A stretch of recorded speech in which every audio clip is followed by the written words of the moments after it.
에스겔 37장 15절서부터 공독을 하겠습니다. 15절부터 22절까지 우리 한 절씩 교독합니다. 여호와의 말씀이 또 내게 임하여 가라사대 인자야 너는 막대기 하나를 가져다가 그 위에 있다고 자 이스라엘 자손이라 쓰고 또 다른 막대기 하나를 가지고 그 위에 에브라임의 막대기 곧 요셉과 자 이스라엘 온 집속이라 쓰고 그 막대기들을 서로 연합하여 하나가 되게 하라. 내 손에서 둘이 하나가 되리라. 내 주님의 나라의 길을 이것이 무슨 뜻인지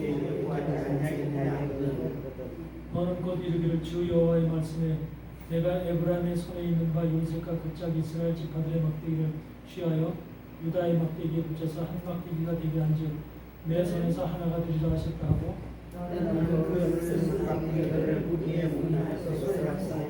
그들에게 이르기를 주 여호와의 말씀에 내가 이스라엘 자손을 그 강과 열국에서 취하며 그 사면에서 모아서 그 고토로 돌아오게 하고 내가 이스라엘 모든 산에서 그들로 하나를 이루어서 한 임금이 모든 다스리게 하였으니 그들이 다시 한시는 이쪽이 되지 아니하며 두 나라로 나누지 아니하리라.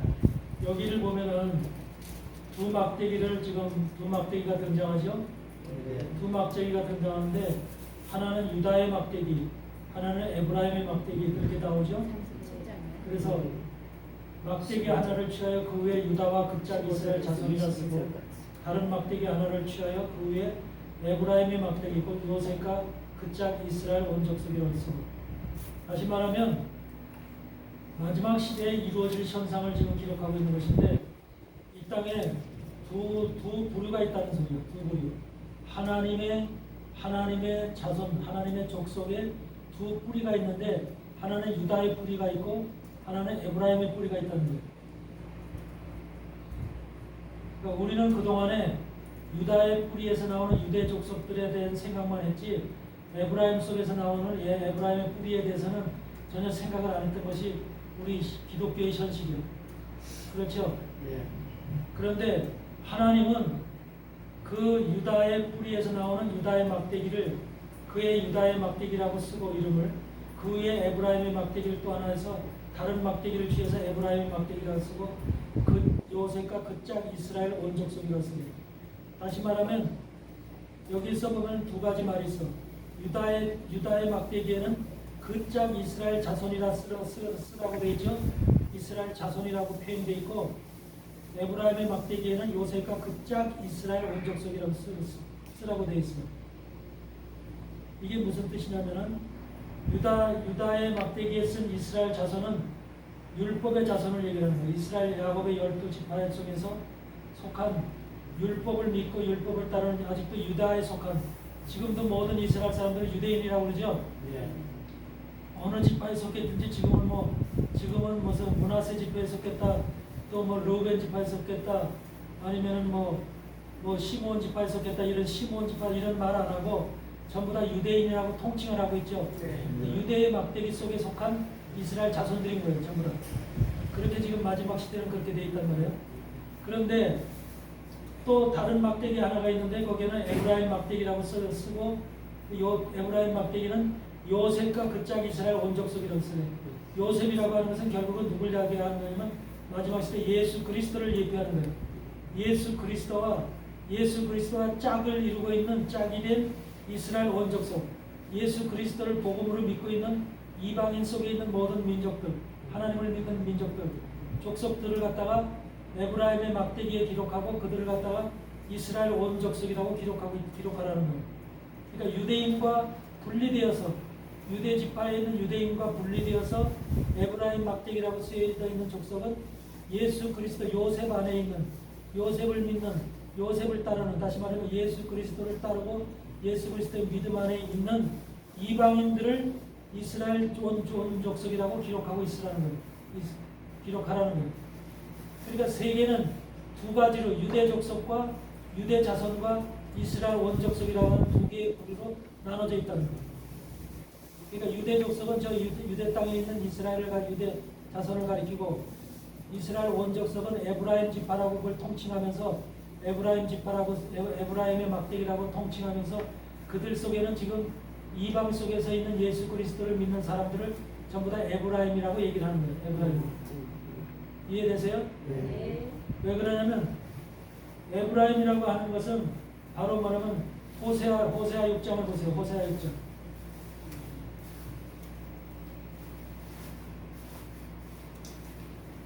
소선지사 호세아 6장을 보면은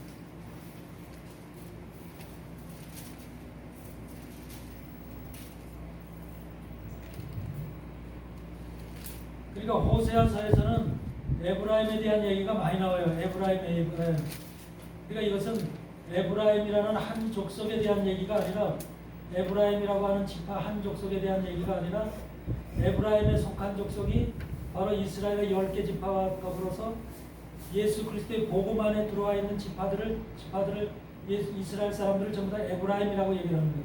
에브라임. 이해되세요? 네. 그런데 여기에서 보면은 8절을 보면 7장 8절에 호세아 7장 8절에 보면 뭐라고 이렇게 있냐면 에브라임이 열방에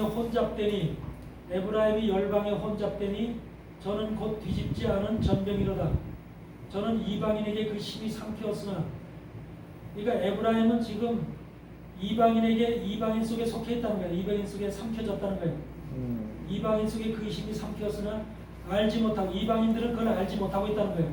알지 못하고 백발이 얼룩걸룩 갈지라도 깨닫지 못하는 거예요. 이방 속에 에브라임이라고 하는 예수 그리스도에 속한 자들이 자신이 에브라임이라는 걸 모르고 있다는 거예요. 그거는 다른 나라도 마찬가지고 에브라임에 속해 있는 에브라임이라고 하는 그런 이름 안에 속해 있는 복음 안에 예수 그리스도 안에 속해 있는 자들을 하나님은 에브라임이라고 총칭하고 있는데 그 자체를 모르고 있다는 거예요. 자체를. 근데 에브라임이라고 하는 것이 바로 이스라엘 10개 지파가 바로 BC 720년에 아수리의 포로를 잡혀서 전부 다 끌려가서 흩어지죠. 흩어지면서 에브라임 지파도 그 속에서 흩어지거든요. 에브라임 지파, 므낫세 지파 할 것 없이 북이스라엘에 있는 10개 지파가 전부 다 흩어지고 남지파, 유다 지파와 베냐민 지파만 그 예루살렘을 중심으로 남쪽에 살아있죠. 그래서 남지파는 유다와 베냐민 지파는 바벨론에 나중에 포로로 붙잡혀가서 70년에 포로 생활을 하게 되고 벌써 미리 포로로 붙잡혀가기 유다 지파가 포로로 붙잡혀가기 한참 전에 바로 북이스라엘은 BC 720년에 열방으로 흩어져 버리죠. 네. 열방으로 흩어졌는데 열방으로 흩어졌을 때 어디로 흩어졌는지를 모르는 거야. 하나님만 아시는 거죠. 하나님만. 근데 제가 생각하는 제 성경에는 없지만 열방으로 흩어졌으니까 뭐 각 나라로 흩어졌겠죠. 각 나라로 흩어졌는데 그때 당시에 에브라임의 피를 받은 에브라임의 정신을 받은 이런 족속들이 한마디로 세계 각국에 흩어졌는데 이때 대한민국으로도 아마 에브라임의 피를 가진 자들이 넘어왔으리라는 생각을 갖는 거예요. 그러니까 에브라임이라고 하는 것은 에브라임 한 족속으로만 생각하면 안 돼. 에브라임이 10개 지파를 이스라엘의 10개 지파를 대표하는 지파예요. 그리고 이스라엘 전체 믿음을 가지고 있는 복음을 가지고 있는 예수 그리스도의 생명을 가지고 있는 믿음 안에 들어온 모든 자들을 가리킬 때 에브라임이라고 얘기를 하는 거예요. 에브라임. 근데 그것이 에브라임이라고 하는 불려지는 그 믿음을 가진 사람들이 유대 지파 속에 있는 사람들이 아니라 거의 다 열방 속에 이방인 속에 흩어져서 살고 있는 이방인들이 대부분이라는 거죠. 우리도 그 중에 하나고요. 그래서 에브라임이 열방에 혼잡됐다는 거, 혼잡됐다. 근데 저는 곧 뒤집지 않은 여기서 뒤집지 않은 전병이로다는 표현을 쓰고 있는데 뒤집은 전병이라고 하는 것은 뭐예요? 전병이라는 것은 뭐죠? 이게 뭐 우리가 붙인 게 붙이듯이 이렇게 붙였다가 이렇게 다시 해서 앞뒤로 다 붙여야 되잖아요. 근데 이거는 하나만 한쪽만 붙인 거죠. 한쪽만 붙였죠. 뒤집지 않은 전병이니까 한쪽은 그대로죠. 이게 뭐예요? 뭐를 얘기해요? 한쪽만 지금 붙였고 열이 가해진 데는 변화를 받았겠죠. 그렇죠. 타고서 변화를 받았겠잖아. 그렇지만 뒤집지 않은 곳에는 그대로 있겠죠. 이런 상태 두 가지 모습을 갖추고 있다는 거지. 이것이 지금 전병인데 전병이 한쪽은 이것은 익었고 한쪽은 익지 않은 그런 상태로 전복되지 않은 익지 않은 그런 상태로 있는 떡을 얘기를 하는 거죠. 이런 상태가 지금 에브라임의 모습이라는 거예요. 다시 말해 이건 뭘 얘기를 해요? 이 뒤집지 않은 그 익지 않은 것, 익지 않은 것은 뭘 가리켜요? 익지 않은 것.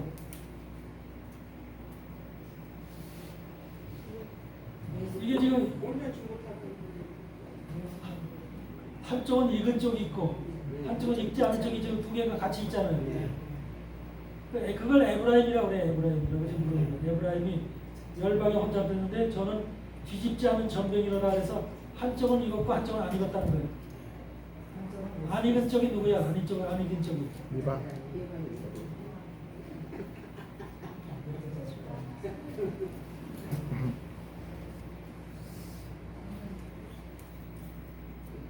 그러니까 이것은 한쪽은 익은 쪽, 한쪽은 익지 않은 쪽이라고 이렇게 표현되어 있는 것이 한마디로 말하면 이스라엘의 유대, 이스라엘의 율법의 그것을 그대로 가지고 있는 쪽하고 한쪽은 뒤집어내면 익어서 변해진 쪽 이런 쪽을 좀 가리키잖아요. 그러니까 그대로 있는 쪽이 있고 이스라엘의 것을 가지고 있는 쪽이 있고 한쪽은 이것부터 쓰는 이방인가 속았겠다. 전병이니까 이게 익었고 탁 됐죠. 네. 그러면 질이 바뀌었죠. 네. 이렇게 되어진 상태. 이것이 이방인의 모습이죠. 이방인의 모습 속에 이스라엘의 모습이 율법을 가진 이스라엘의 모습이 함께 존재하고 있는 이런 상태를 지금 보여줘요.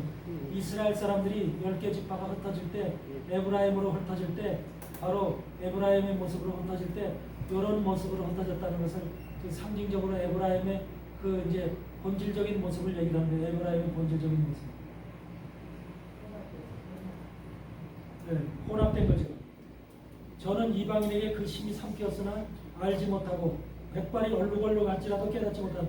그러니까 마지막 시대인 지금까지도 자기가 에브라임의 혼잡된 모습인지를 모르고 있다는 소리예요.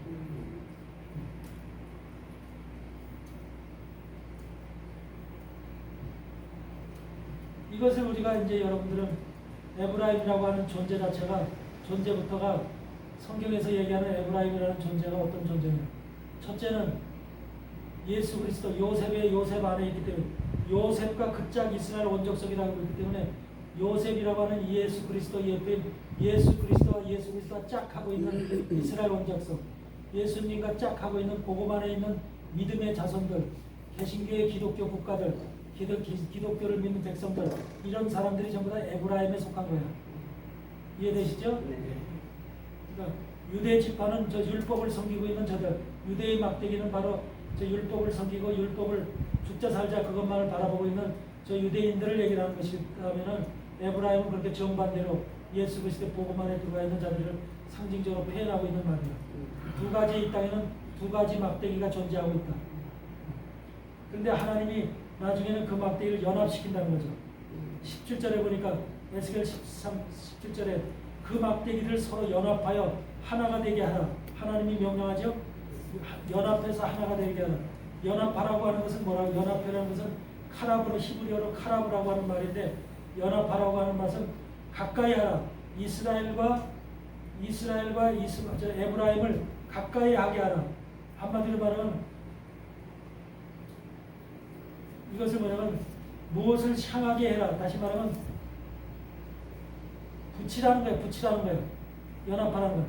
그런데 이스라엘이 저 유다 지파에 있는 유다의 막대기가 에브라임에 붙는 게 아니라 유다의 막대기가 에브라임 쪽에 연합되는 것이 아니라 에브라임의 막대기가 혼합된 막대기가 유다 쪽에 붙는 거예요. 유다 쪽에. 이게 방향이 틀리는 거예요. 그래서 이게 종말론적인 말씀인 거예요. 종말론적인 말씀. 마지막 때는 초대교회 때는 복음이 전파되기 위해서 예수 그리스도의 복음이 유대인들을 통해서 이방 세계에 전달이 되는 거예요. 그들이 복음을 전했지만 마지막 시대에는 에브라임의 막대기가 바로 유다 쪽에 유다의 막대기에 붙는 거예요. 유다의 막대기에. 그래서 우리가 마지막 시대에는 복음을 오히려 저들에게 전해서 율법 속에 빠져 있는 저들을 복음 안으로 이끌어 가야 되는 것이 우리에게 하나님이 주어진 삶. 그래서 연합해서 하나가 되게 하라.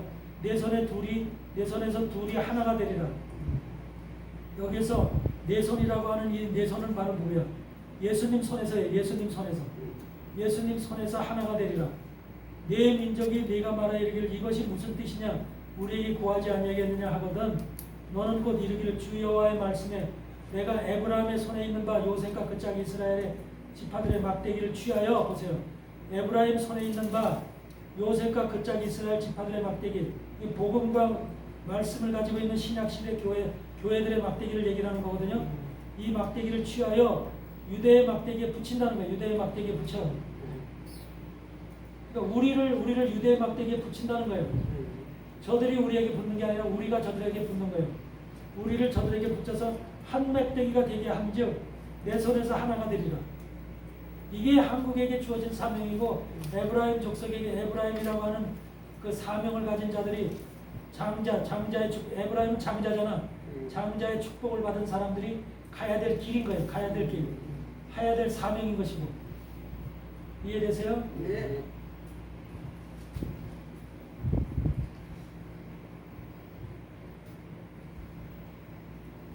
그러면서 호세아 9장을 보면은 호세아 9장으로 다시 돌아가 보면 호세아 9장에서 뭐라고 하냐면 8절에 보니까 8절에 호세아 9장 8절에 에브라임은 내 하나님의 파수꾼이언을 그렇죠? 에브라임은 내 하나님의 파수꾼이언을 선지자는 그 모든 행위에 새 잡는 자의 금을 갖고 또 그 하나님의 전에 원한을 품었도다. 여기서 에브라임이 내 하나님의 파수꾼이래. 파수꾼이라는 말은 차파라는 히브리어로 차파라는 말이에요. 차파라는 말은 무슨 말이냐면 이것은 감시하다는 말이에요. 감시하고 지켜보다, 지켜본다, 감시한다, 지켜본다, 주변을 살핀다 그런 뜻인데 에브라임은 하나님의 마음을 가지고 감시하고 지켜보고 한마디로 망을 보는 그런 존재라는 거예요. 그러니까 에브라임의 장자의 축복을 받은 에브라임의 영을 가지고 있는 여러분들이라면 바로 여러분들은 뭐를 해야 된다? 파수꾼이 돼야 된다. 파수꾼이 돼야 되는데 파수꾼이라고 하는 것이 바로 감시하고 지켜보고 망을 보는 또 모든 것을 주변을 살피는 이런 사역이 사명이 파수꾼의 사명이 있다는 거예요. 그러니까 에브라임이라고 하는 장자가 될 수 있는 장자의 권리를 가지고 있는 그걸 취득하기를 원하는 하나님의 장자권을 가지고 있는 그런 하나님의 에브라임에 속한 자들이라면 바로 이러한 사명의식에 파수꾼이라는 사명의식을 가지고 있다는 거죠.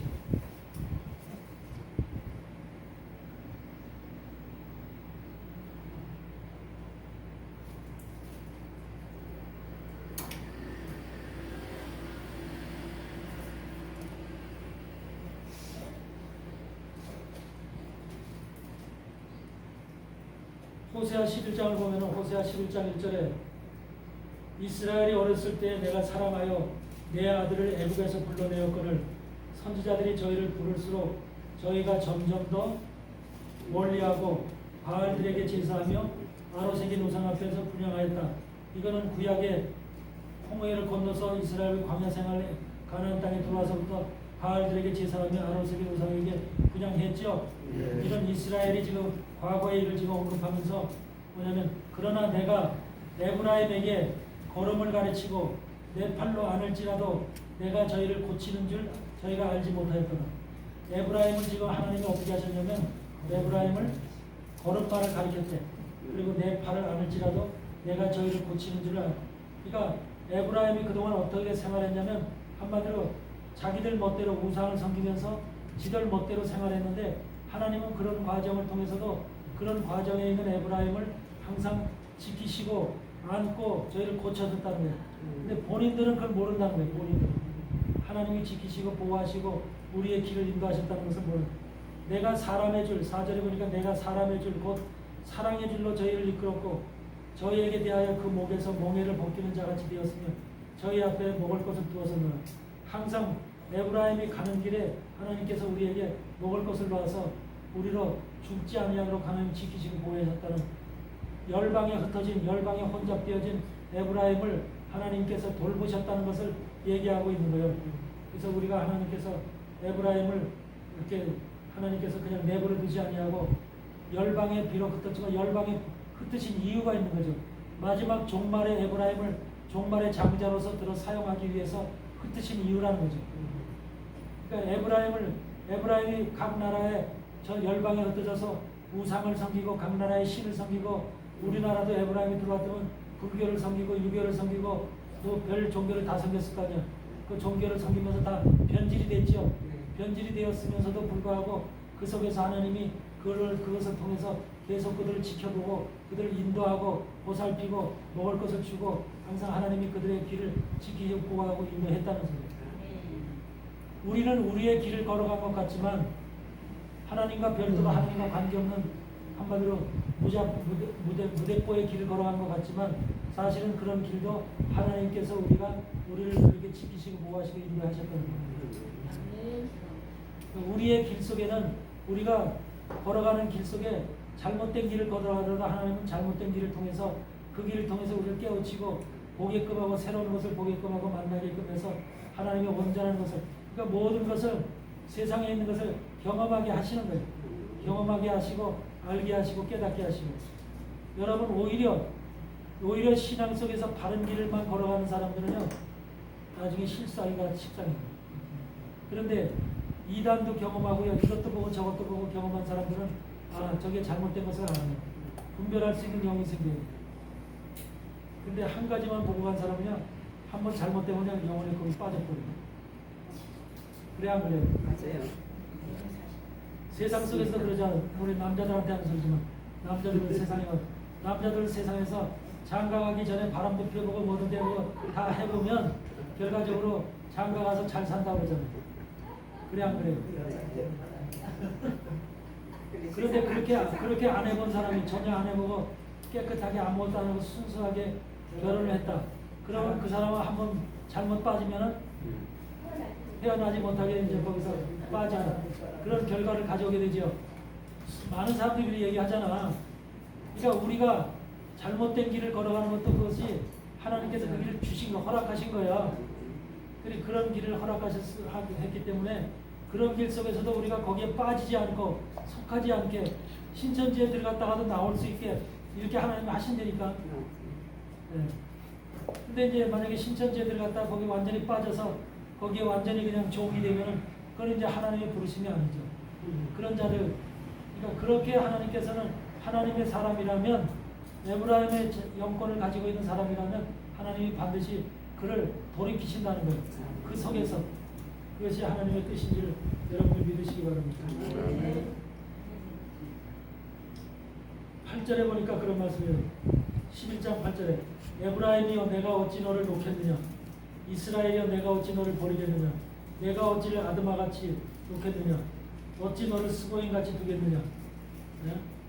아드마 스보임이라고 하는 것은 모압 땅에서 섬기던 또는 암만족들이 섬기던 신들을 얘기를 하죠. 이런 신들같이 그냥 내버려 두겠느냐. 내 마음이 내 속에서 돌아서 나의 긍휼이 온전히 불붙듯 하도다. 내가 나의 맹렬한 진노를 바라지 아니하며 내가 다시는 에브라임을 멸하지 아니하리니 이는 내가 사람이 아니오 하나님이라. 나는 네 가운데 거하는 거룩한 자니 진노함으로 내게 임하지 아니하리니. 하나님의 긍휼하심과 자비하심이 항상 에브라임을 이렇게 잘못된 길로 외국의 열방 속에 빠졌으니 얼마나 하나님의 법 없는 세계 속에 빠졌어요. 그렇죠?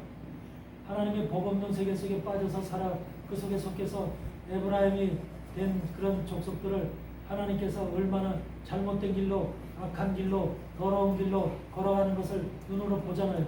그렇지만 그들을 항상 하나님이 그런 길을 걸어가더라도 그들을 지키시고 보호하시고 인도하신다는 이것을 여러분들이 염두에 두시기 바랍니다. 네.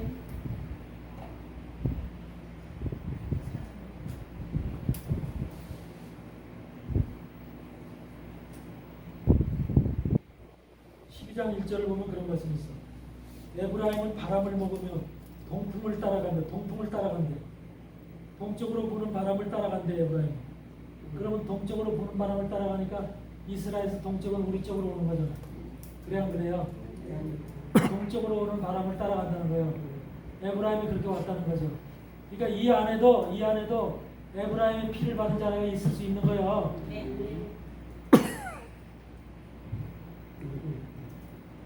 동풍을 따라가면 날마다 거짓과 포악을 더하며 아수르와 계약을 맺고 기름을 애굽에 보내. 한마디로 말하면 동풍을 따라가는데 거짓과 포악, 하나님의 말씀과는 반대되는 이런 거짓과 포악으로 우상으로 아수르와 계약을 맺고 그렇게 지내왔던 그런 기름을 내면 그 애굽에 보내도다 하는 이런 하늘 악한 길에서 걸어왔던 모습을 우리는 보는 거죠. 바로 에브라임이 그런 길을 걸어왔다는 거예요. 기름을 애굽에 보냈다는 기름을 애굽에 보냈다는 것은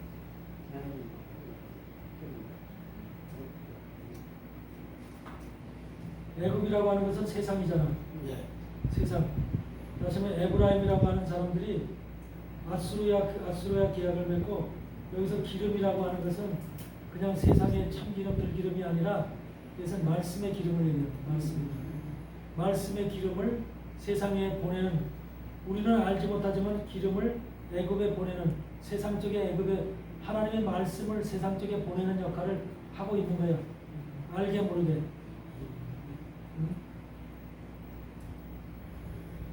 그런 일을 지금 에브라임이 하고 있었다는 것이고,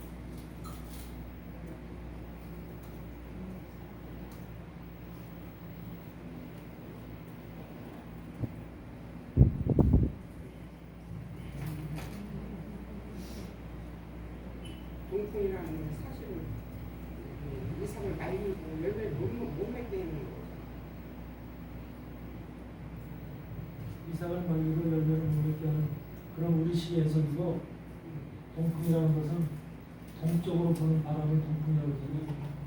동쪽으로 부는 바람을 따라갔다는 소리인데, 그렇게 되는 것은 이스라엘 백성들이 그때 아수르도 이스라엘의 동쪽에 있지만 그 동쪽에서 전부 다 동쪽으로 흩어졌거든요. 중앙아시아로 해서 전부 다 지금 그 중동의 동쪽 중앙아시아 쪽으로, 거기서 우리나라까지 전부 다 그쪽 방향으로 이스라엘 백성들이 10개 지파가 흩어진 모습을 지금 설명하고 있는 것이죠. 그러면 거짓과 포악을 더하여 아수르와 계약을 맺고 기름을 애굽에 보냈다는 세상의 복음을 전했다는 거예요. 이스라엘 사람으로 네. 이 사람들은 어쨌든 자기가 우상을 섬기더라도 율법을 받은 사람들이잖아. 율법을 받은 사람들이라 애굽이라는 세상에는 율법이 없는 것이고 무율법이고 하나님이라는 분이 어떤 분인지 모르고 이런 분들한테 자기가 살아계신 하나님을 전할 수 있잖아. 어떻든 자기가 그 속에 우상 속에 들어가서 살더라도 그들 속에 하나님의 기름을 전할 수 있는 거지. 하나님의 율법을 전할 수 있는 거지. 그런 것을 의미하는 거지.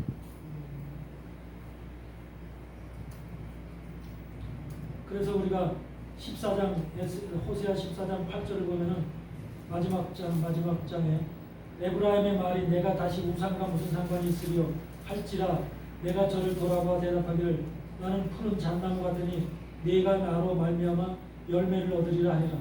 에브라임이 나는 우상과, 마지막 때는 에브라임 스스로가 내가 우상과 무슨 상관이 있으리요 그렇게 고백한다는 소리죠. 에브라임 스스로가. 그래서 이런 것이 그동안의 이 호세아 안에 있는 말씀 속에는 에브라임이 수많은 역경 속에 있거든요. 열방 속에 속해서 열방 속에 혼잡돼서 수많은 혼잡 속에 있고 수많은 우상 속에서 살아가면서 그들에게 하나님의 율법을 말씀을 기름을 전해주는 역할도 하고 별의별 고난도 당하고 아픔도 당하고 한마디로 이방인과 별 다르지 않은 그런 속성을 가지고 있는 사람들로 살아갔지만 마지막에는 이 에브라임의 말이 내가 우상과 무슨 상관이 있어. 하나님 앞에 온전히 복음 앞으로 돌아오는 에브라임의 모습을 보여주고 있는 것이죠. 그래서 여기서 마지막 절에는 보는 것 9절에 누가 지혜가 있어 이런 일을 깨달으냐. 에브라임이 이렇게 될 줄 누가 알겠느냐는 거죠. 누가 지혜가 있어 이런 일을 깨달으며 누가 총명이 있어 이런 일을 알겠으며 여호와의 도는 정직하니 의인이라도 그 도에 행하리라. 그러나 죄인은 그의 그 도에 거쳐 넘어지리라. 하나님의 지혜가 있어 이런 일을 깨달으며 누가 총명이 있어 이러면 알겠느냐. 하나님의 지혜와 총명이 있어야만 이런 일을 빌어서 알고 깨달을 수 있다는 거예요. 성경에 있는 기록은 우리의 생각이나 지식이나 지혜로 깨닫는 것이 아니라 하나님의 지혜와 총명이 우리와 함께 하셔야만 비밀한 계시의 말씀을 깨달을 수 있다는 거죠. 우리가 스가랴서 말씀을 보세요.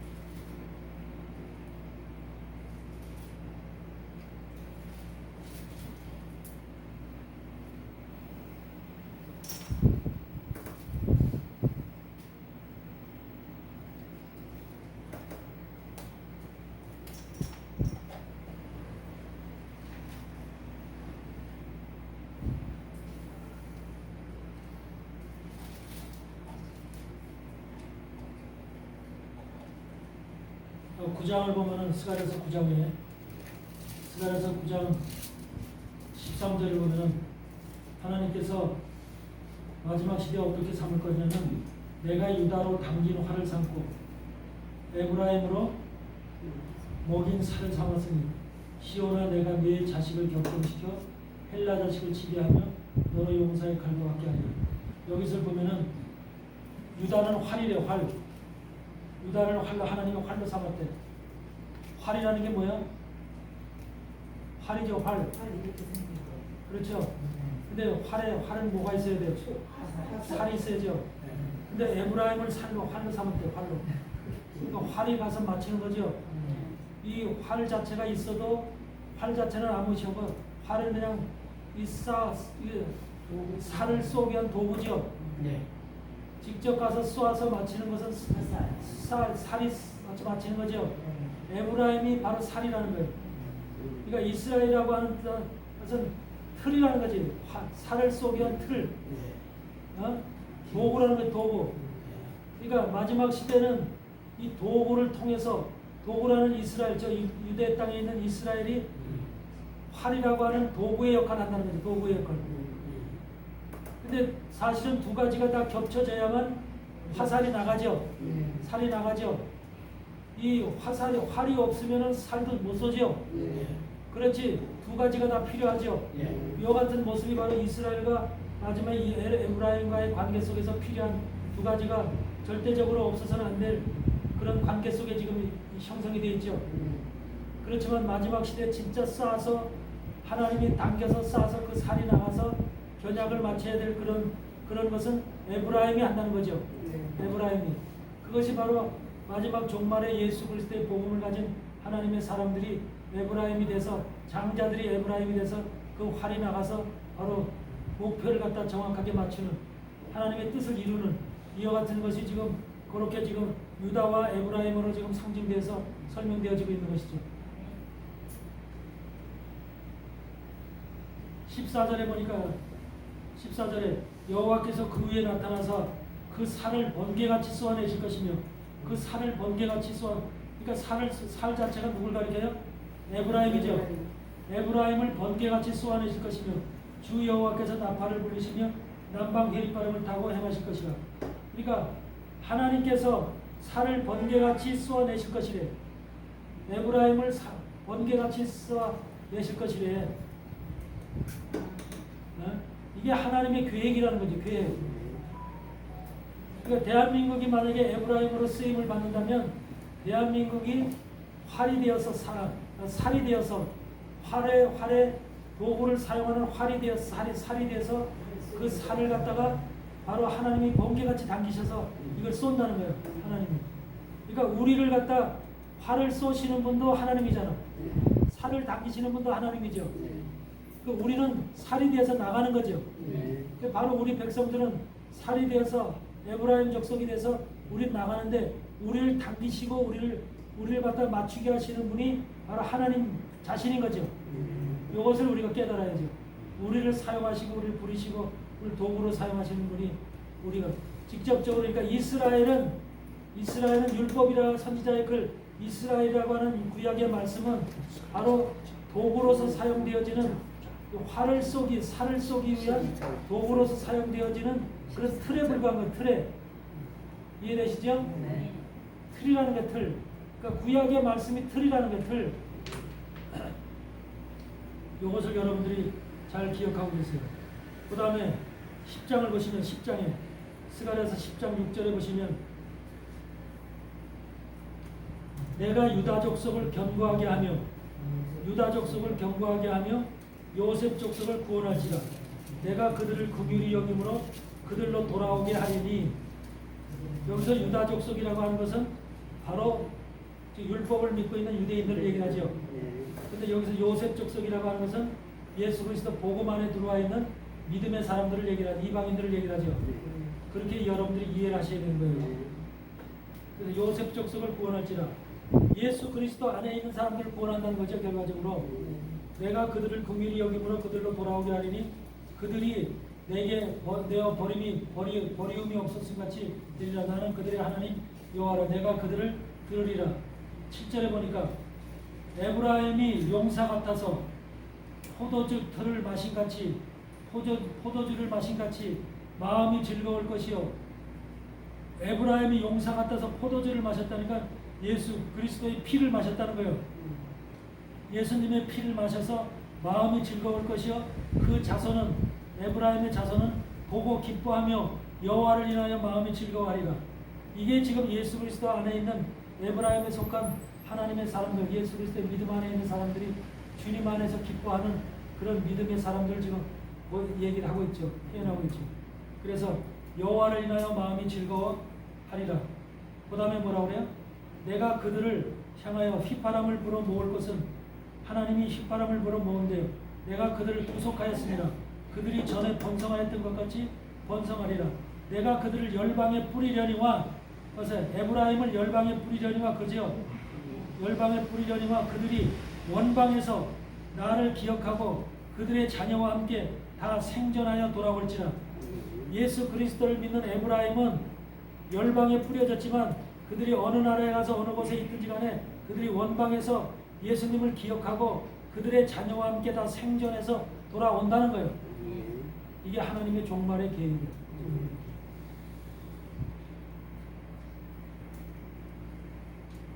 그러면서 여기에 보니까 무슨 막대기가 있냐면 여기도 지금 막대기 사건이 나오죠. 여기도 막대기 사건이 나오죠. 여기 지금 에스겔 37장에 있는 유다의 막대기와 에브라임의 막대기처럼 여기서도 막대기 사건이 나오죠. 무슨 막대기가 나와? 보니까 8절인가?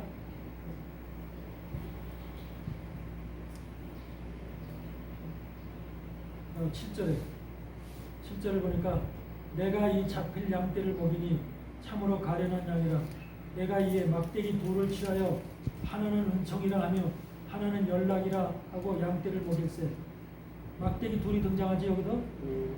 여기서 막대기 둘이 드는데 이것도 마찬가지로 유다의 막대기와 에브라임의 막대기를 얘기하는 거예요. 근데 유다의 어떤 막대기는 은총이고 어떤 막대기는 연락이라는 거예요. 한 달 동안에 내가 그 세 목자를 끊었으니 이는 내 마음에 그들을 싫어하였고 그들이 마음에도 나를 미워하였습니다. 내가 가로되 내가 너희를 먹이지 아니하고 죽는 자는 죽는 대로 망할 자는 망할 대로 그 나머지는 피차 살을 먹는 대로 두리라. 이에 은총이라는 막대기를 취하여 잘랐으니 이는 모든 백성과 세운 언약을 피하려 하려니라. 그러니까 은총이라는 막대기는 누구의 막대기라는 소리요? 어떤 막대기를 의미해요? 유다의 막대기를 얘기해요. 유다의 막대기. 율법을 가지고 있는 유다의 막대기를 은총이라는 막대기를 얘기하면서 그 유다라는 막대기는 뭐야? 하나님께서 취하여 잘라서 이는 모든 백성과 세운 언약을 구약의 언약을 폐한다는 거예요. 구약의 언약. 왜? 주님을 통해서 신약의 언약을 새로운 언약을 세웠기 때문에 구약의 언약을 이스라엘 백성들과 맺었던 구약의 언약을 폐하시고 신약의 언약을 하나님께서 세우신다는 그리고 은총의 막대기를 잘라버린다는 거죠. 그래서 당일에 11절에 당일에 그 폐함에 내가 청종하는 가련한 양들은 이것이 여호와의 말씀인 줄 안지라. 내가 그들에게 이르되 너희가 좋게 여기거든 내 고가를 내게 주고 그렇지 아니하거든 말라. 그들이 곧 은 30을 달아서 내 고가를 유대인들이 은 30을 달아서 예수 그리스도를 십자가에 못 박기 위해서 파는 사건을 지금 그것을 갖다가 바로 은총의 막대기에 속한 유대인들의 막대기가 그 짓을 했다는 거예요. 그는 가론 유다가 대신 대표자로 나와서 팔았지만은 사실은 유대인 전체가 유다의 막대기 전체가 바로 예수를 파는 것을 얘기합니다. 여호와께서 내게 이르시되 그들이 나를 헤아린 바 그 준가를 토기장이에게 던지라 하시기로 내가 곧 은 30을 여호와의 전에서 토기장이에게 던지고 이거 신약에 다 나와 있는 말씀이죠. 네. 그 다음에 14절에 내가 또 연락이라 하는 둘째 막대기를 잘랐으니 이는 유다와 이스라엘 형제의 의를 끊으려 합니다. 유다와 이스라엘 형제는 누구야? 이방인이죠. 에브라임 막대기죠. 그래서 유다와 이스라엘 형제의 의를 끊으려 합니다. 함이었더라. 그래서 그동안 역사 속에서 2000년의 역사 속에서 유대인과 이방인이 딱 끊어진 거예요. 유대인과 이방인은 서로 간에 연락이 없었고 유대인과 이방인은 원수지간이었다. 원수지간.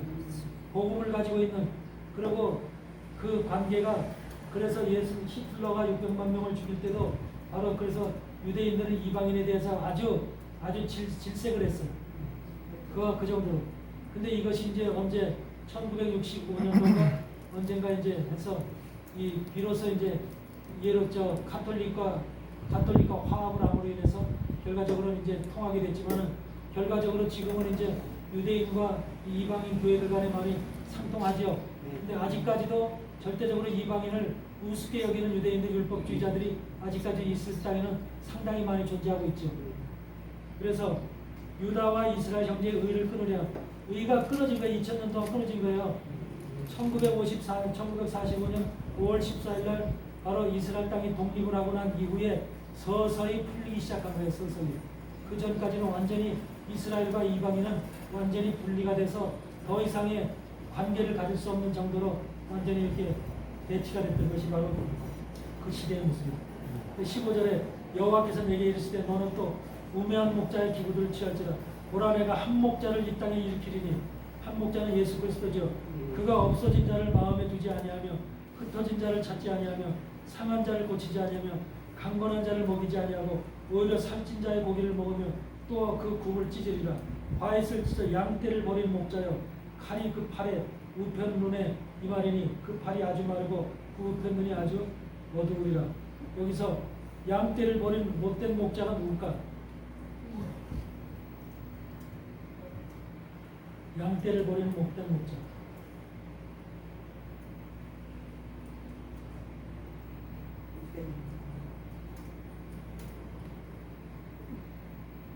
네, 유대인의 제사장과 바로 선지자들을 얘기합니다.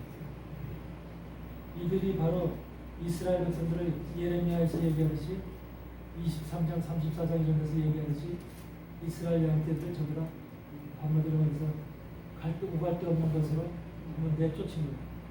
그래서 자기만 배불리고 양들에게는 먹이지 않고 더러운 물을 먹이고 발로 짓밟고 이렇게 했던 것이 바로 이스라엘의 제사장과 선지자들 하나님의 종들이 했던 일입니다.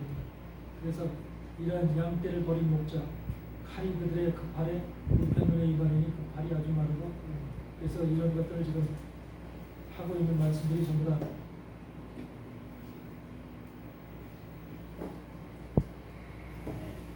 마지막 시대의 스가랴서에서는 이스라엘이 그동안 했던 일로 인해서 당할 이스라엘의 징벌을 얘기합니다. 이스라엘의 징벌. 근데 이스라엘의 징벌을 얘기하지만 징벌을 통해서 또한 마지막 시대에 그런 과정을 거쳐야지 이스라엘도 주님 앞으로 돌아오기 때문에 그 이스라엘이 당하는 아픔과 이스라엘에게 내려진 저주와 징벌도 그것이 그들이 받아야만 되고 겪어야만 된 과정이라고 합니다. 이것을 여러분들이 기억하시기 바랍니다. 그래서 일단 시간이 됐으므로 여기까지만 하고 일단은 에브라임이라고 하는 존재가 바로 무슨 존재다.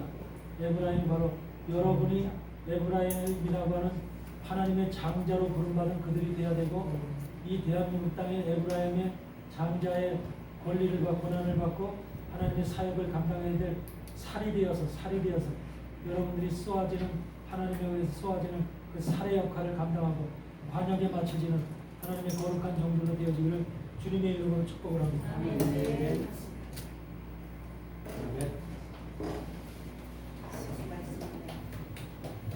기도하고 마치겠습니다.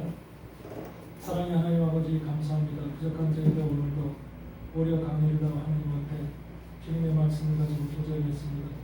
아버지 하나님께 들려진 말씀이 하늘로부터 내려온 신령한 말씀을 기억하게 하시고 첫째는 우리가 어떻게 장자가 되는지 장자가 되기 위해서는 무엇을 준비해야 되는지 철저하게 우리가 깨달아 알아서 장자로서 준비되어 줄 수 있도록 도와주시옵소서. 그 장자를 우리는 바로 하나님의 말씀 속에서 에브라임이라고 합니다. 에브라임을 하나님께서 장자로 삼으신 기적 같은 일이 바로 이 대한민국에 있는 하나님의 종들을 마지막에 에브라임으로 삼으셔서 기적같이 하나님의 장자로 세우시니 복된 길을 걸어갈 수 있는 하나님의 종들 되게 하여 주시옵소서. 오늘도 하나님 들려진 말씀이 우리의 심령 가운데 기록되게 하시고 그 말씀을 붙잡고 끝까지 이기며 승리할 수 있도록 도와주시고 역사해 주시옵소서. 오늘도 함께 하시니 감사드리며 예수 그리스도 이름으로 축복하며 기도드리옵나이다. 아멘. 하늘에 계신 우리 아버지여 이름이 거룩히